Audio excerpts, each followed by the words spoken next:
Okay. We're on YouTube.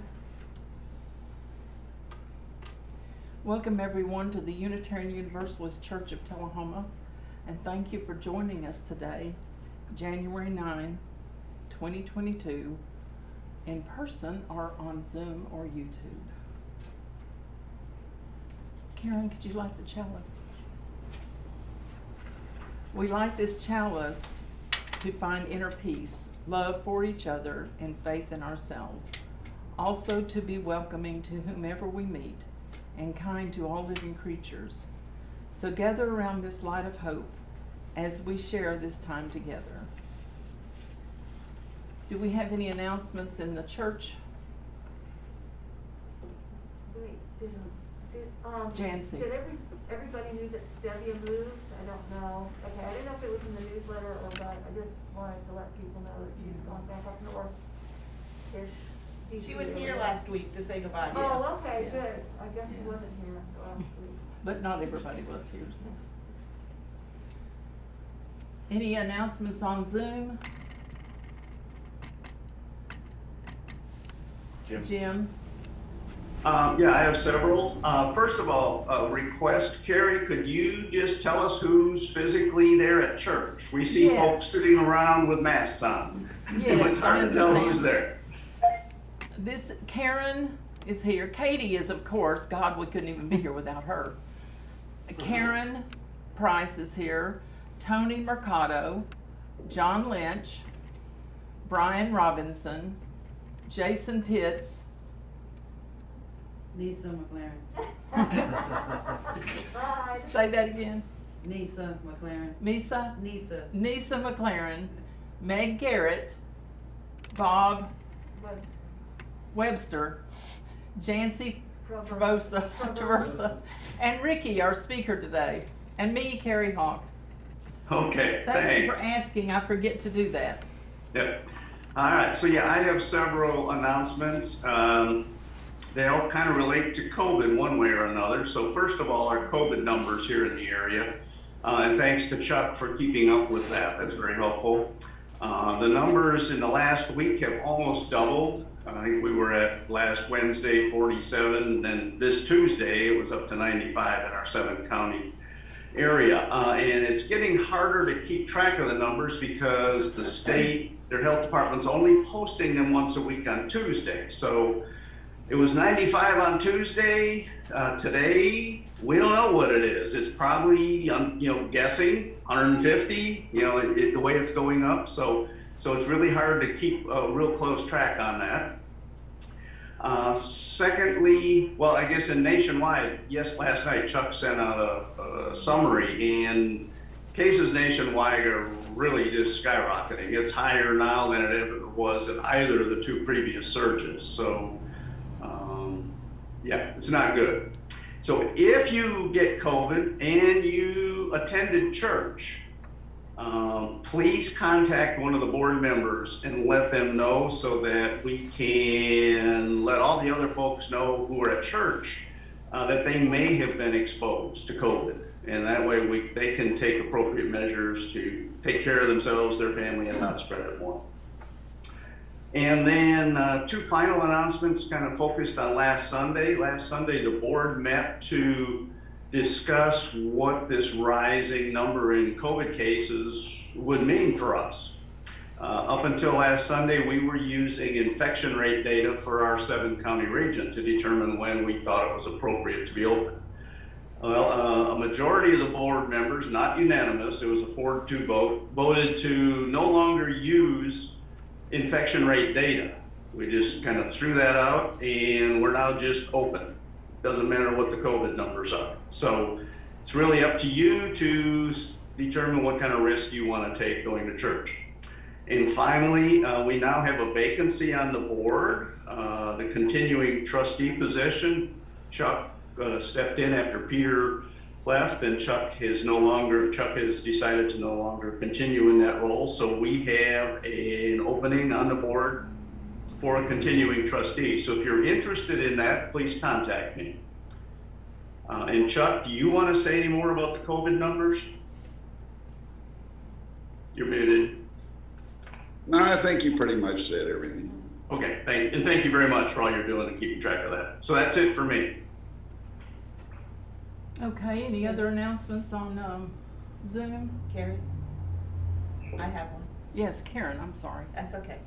By the end of the month, I will be sending out contribution letters by email for what you have contributed for the last half of last fiscal year and the first half of this fiscal year.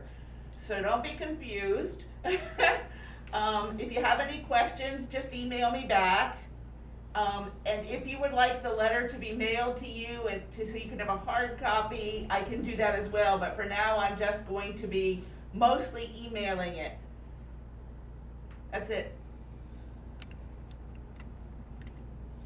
Thank you. Any other announcements here or on Zoom? Chuck has his hand up. Yes, Chuck. Just a reminder, the Thursday night discussion group is back in business and we'll be meeting via Zoom on Thursday night at 7 o'clock. If anybody needs a link, just let me know. Thank you. When is the nonviolent group meeting? The nonviolent group, I believe, can you speak to that, Jim, the nonviolent group? Nonviolent Yes, education. we'll have an introductory meeting this Tuesday, at which time we will firm up the actual date and time for the class. We're hoping and assuming it'll be on Tuesday evenings, and then the following week, next week, we will, not this week, but one out, and start the 14-week course. Have you filled up? Do you have more openings? We're more than full. Yeah, I thought We're so. over full. Yeah. Okay, if you would like to donate to our church, please make a check payable to the UU Church of Tullahoma and send it to Karen, our treasurer, at P.O. Box 331, Tullahoma, Tennessee 37388, or drop it in the box at the back underneath the word contributions. For our responsive reading, I am sharing a reading from the book Welcome, a Unitarian Universalist Primer. Eternal Spirit, whom we call God, you are our life.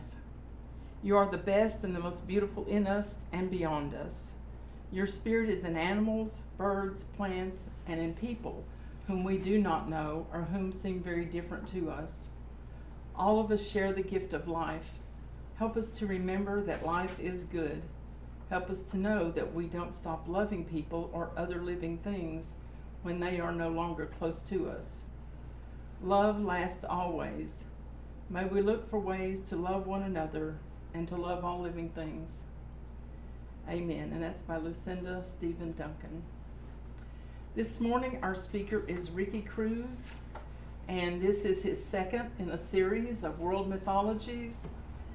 He'll be speaking on Japanese myths and folklores today. Ricky.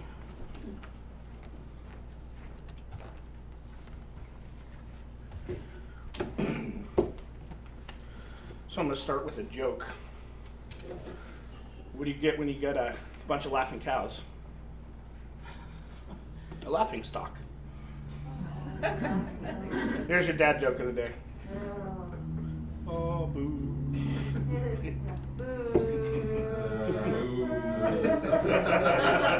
But you all are laughing, so I win. Moo. Moo. So, mythology. This is the second one in the world mythologies that I'm doing, but it's actually the third one, because you guys remember I did the difference between myths and beliefs before.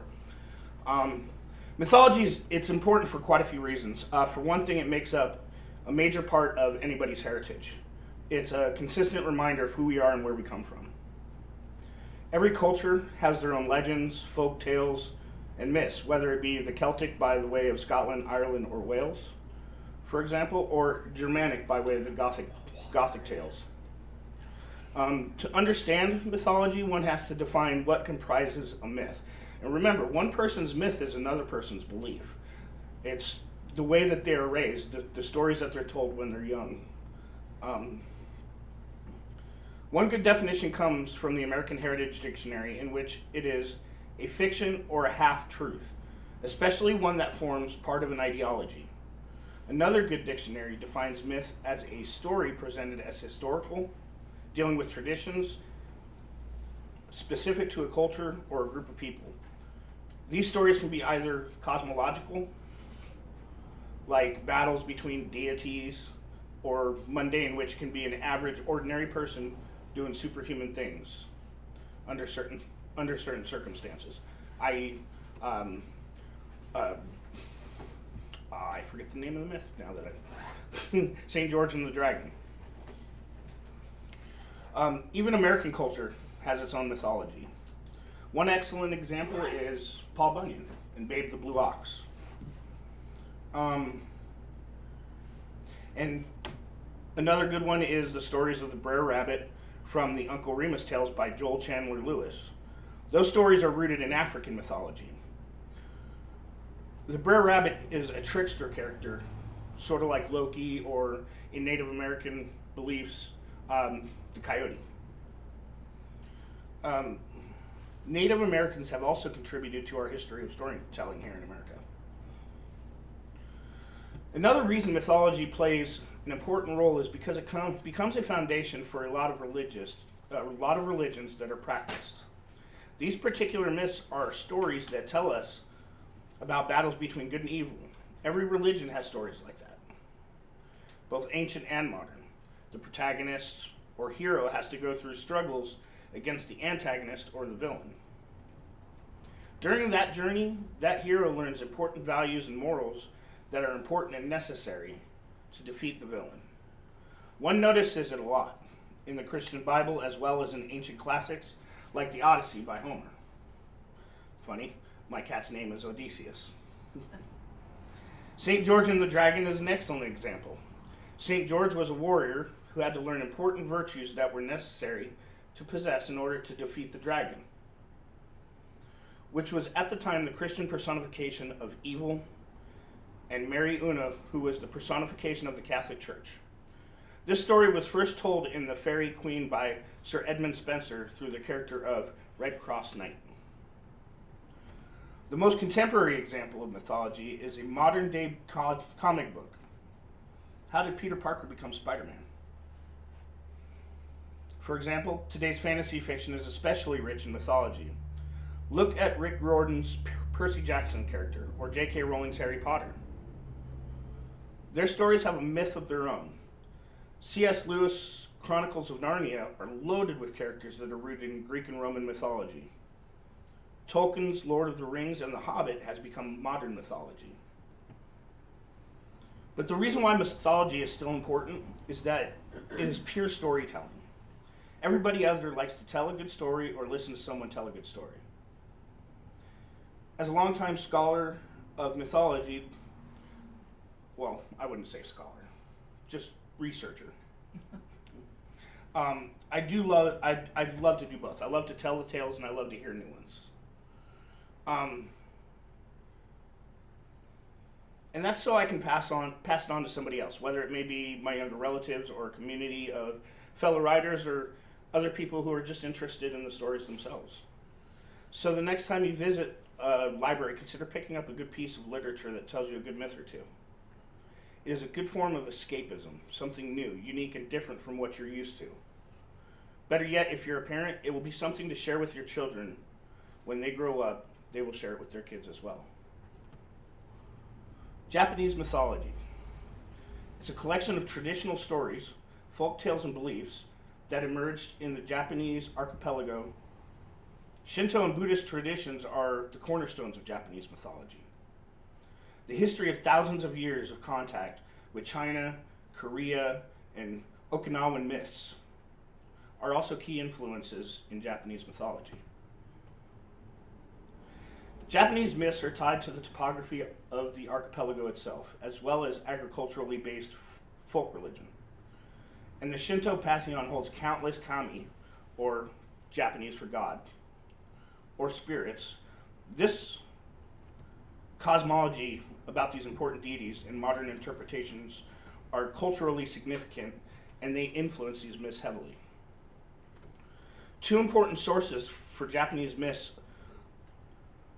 are recognized today as the Kojiki and the Nihon Shoki. The Kojiki, or Record of Ancient Matters, is the oldest surviving account of Japan's myths, legends, and history. Additionally, the Shintoshu describes the origins of Japanese deities from a Buddhist perspective. One notable feature of Japanese mythology is its explanation of the origin of the Imperial family, which has been used historically to assign godhood to the Imperial line, to make them appear as gods, which you see time and time again through a lot of different cultures throughout history. So when I was preparing this, I have a friend of mine he lives in Japan, and I asked him if he had 2 or 3 good Japanese mythological tales that I could research and talk about today, because he lives in that society, and I'd like to know some things that they view more and more on a day-to-day basis. So he was very kind to give me 3 to research, and the first one is called Momotaro. Momotaro was born from a giant peach, which was found floating down a river by an old childless woman who was washing clothes there.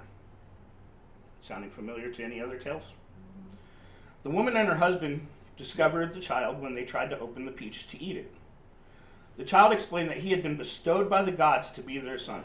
The couple named him Momotaro, from Momo, which is peach, and Taro, which is eldest son in the family. When he was just 5 years old, he was able to cut down a big tree with just an old knife. When he matured into adolescence, Momotaro left his parents to fight a band of Oni, or demons, seeking them out in distant lands, who marauded over their land by seeking them out in distant lands where they dwelled, a place called Onigashima. Let me say that properly. En route, Momotaro met and befriended a talking dog, monkey, and a pheasant, who agreed to help him in his quest in exchange for a portion of his rations, or millet dumplings. At the island, Momotaro and his animal friends perpetrated the demon's fort and beat the band of demons into surrendering. Momotaro and his new friends returned home with the demon's plundered treasure, and the demon chief is captive. Now, portrayal of Momotaro as a soldier in the Japanese Imperial Army fighting hostile nations was already happening by the First Sino-Japanese War, which was from 1894 to 1895. The Momotaro tale was altered by Iwa Sazanami in 1894 so that the Oni lived to the northeast of Japan, a thinly veiled reference to King China, given the then current geopolitics. Iwaya was not purely a major figure in children's literature, but a government official working as the head of the editorial bureau of the Ministry of Education since 1878. Iwaya would later pen a whole book of essay on the use of Momotaro as an instructional tool. Comic images picturing Momotaro defending Japan against the Oni, representing Russian Northern Devils, were given out during the 1904 and 1905 Russo-Japanese War. So they're using this myth as, in a sense, propaganda for their own populace in order to paint other people as Oni or demons, and that way they have a backing for the beliefs of why they need to go to this foreign land and fight these foreign people. Momotaro was an immensely popular figure in Japan during World War II, appearing in many wartime films and cartoons. Momotaro represented the Japanese government and the enemy states, namely the Allies, later including the United States, was symbolized by the Oni, the demonic figure. So they used the United States, they depicted the United States as the Oni, and this was their propaganda for why they needed to come to our section of the world and destroy us. One wartime movie in which Momotaro and his animals mount a military operation for the Japanese armed forces is Momotaro's Divine Sea Warriors. And this was a depiction of Great Britain as the Oni. The next myth is Kaguyahime. The story tells the life of a princess from the moon who is discovered as a baby inside the stalk of a glowing bamboo plant. After she grows, her beauty attracts 5 suitors, seeking her hand in marriage, whom she turns away by challenging them each with an impossible task. She later attracts the affection of the Emperor of Japan at the tale's end. Kaguyahime reveals her celestial origins and returns to the moon. She refuses to tell them what is wrong, and returns to her room. And her behavior becomes extremely erratic until she reveals that it's not of the earth, that she is not of the earth, and that she must return to her people on the moon. In some versions, it is said that she was sent to the earth where she would inevitably form material attachment as a punishment for some crime, while in others she was sent to earth for her safety during a celestial war. The gold was a stipend from the people of the moon, sent to pay for Kaguyahime's upkeep. And that was heavenly being descended. That was the depiction that was circa 1650, pardon me. As the day of her return approaches, the emperor sends her guards to protect her from the moon's people. But when an embassy of heavenly beings descends upon the bamboo cutter's house, the guards are blinded by a strange light. Kaguyahime announces that though she loves her many friends on earth, she must return with the beings to her true home of the moon. She writes sad notes of apology to her parents and to the emperor, then gives her parents her own robe as a memento. She then takes a little of the elixir of immortality, attaches it to her letter to the emperor, and gives it to the guard officer as she hands it down to him. A feather robe is placed on her shoulders, and all of her sadness and compassion for the people of Earth are apparently forgotten. The entourage ascends into the sky, taking Kaguyahime back to Suki no Miyako, which is the capital of the moon, and leaving her earthly foster parents in tears. The old couple become very sad, and are soon put to bed sick. The officer returns to the emperor with the items Kaguyahime gave him as her last mortal act, and reports what happened. The emperor reads her letter and is overcome with sadness, and asks his servants which mountain is the closest place to heaven. In response, one suggests the great mountain of Suruga of the Suruga province. The emperor then orders his men to take the letter to the summit of the mountain and burn it, in the hope that his message would reach the distant princess.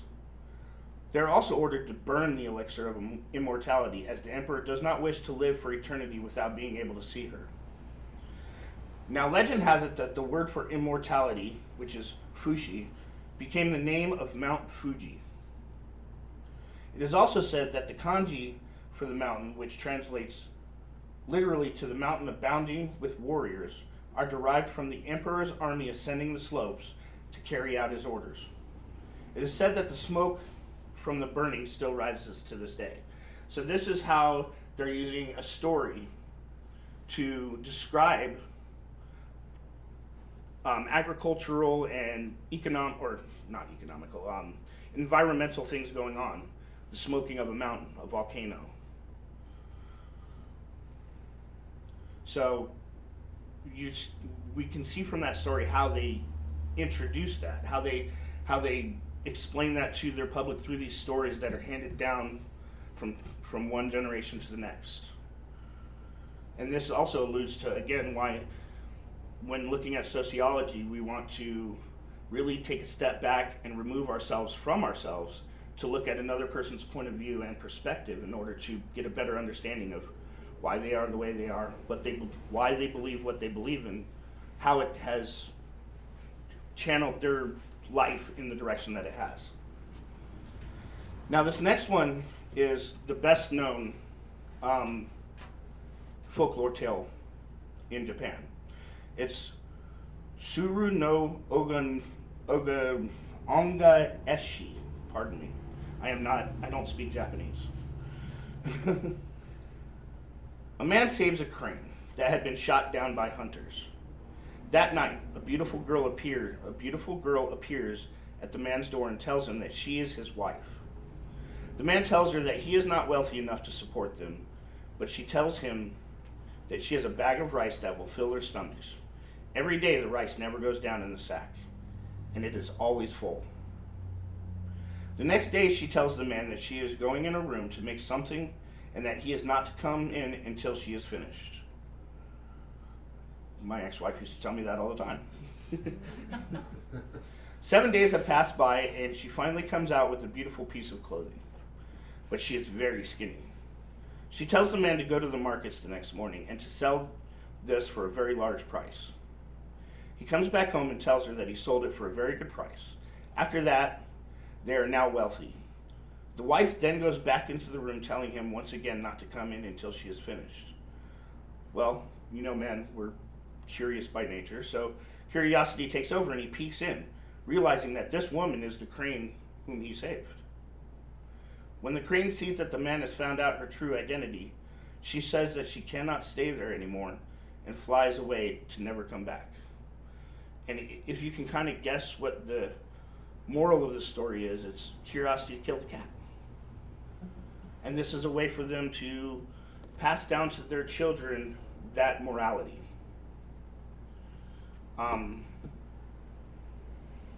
I really enjoy reading these myths and sharing these myths because it gives me an opportunity to see things in a different light for myself. And so that's why I wanted to do these talks about myths, and I'll continue to do some more episodes of this afterwards, but I just really enjoy sharing these things with you folks, and I hope you guys will look into it yourself and maybe bring back some myths that I haven't heard of or want to hear of. So thank you very much, and you guys have a good day.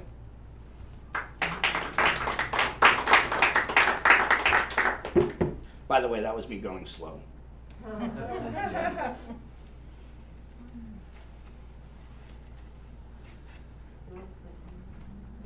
upside down. Oh, okay. I'm usually upside down, so. Happens to me too. Uh-oh. I gotta go get another one. Thank you, Ricky. You're welcome.